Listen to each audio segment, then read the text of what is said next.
پیارے بچوں، آج ہم آپ کے لیے ایک نئی کہانی لائے ہیں اور ہماری کہانی کا عنوان ہے نافرمان۔ تو کیا آپ کبھی اپنے پیرنٹس کی نافرمانی تو نہیں کرتے؟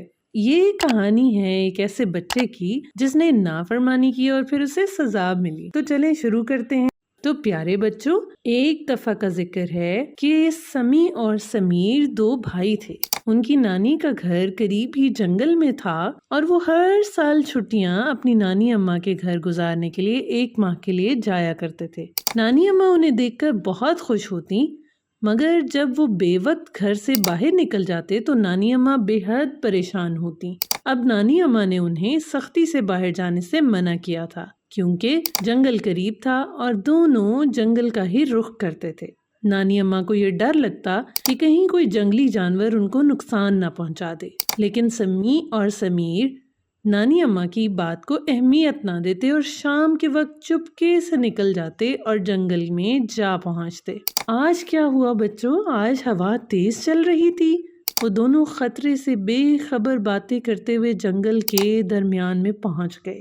اور کیا تھا، اچانک ہی ایک دیو ہاتھ میں گرز لیے ان کے سر پر پہنچ گیا اور دونوں کی گھگی بچ گئی۔ اف، کیا تھا!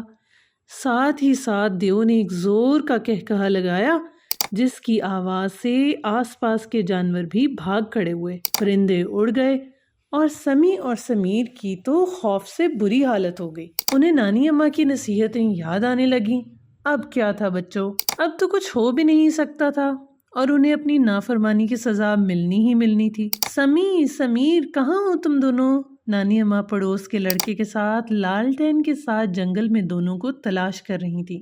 اچانک جنگل کے درمیان میں دونوں بے ہوش پڑے نظر آئے۔ نانی اماں نے دونوں کو ہلایا تو دونوں ہوش میں آ کر رونے لگے اور نانی اماں سے آئندہ اکیلے گھر سے باہر جانے سے توبہ کی اور معافی بھی مانگی اور کہا آج کے بعد ہم کبھی باہر اکیلے نہیں جائیں گے۔ ان کی حالت دیکھ کر نانی اماں نے دونوں کو معاف کر دیا۔ تو پیارے بچوں، آپ بھی کوشش کریں کہ آپ کے بڑے جب آپ سے کوئی بات کہیں تو آپ بھی نافرمانی نہ کریں۔ ہمارے چینل کو لائک کریں، سبسکرائب کریں، شیئر کریں۔ فینٹاسٹیکل جرنیز ود آمنہ۔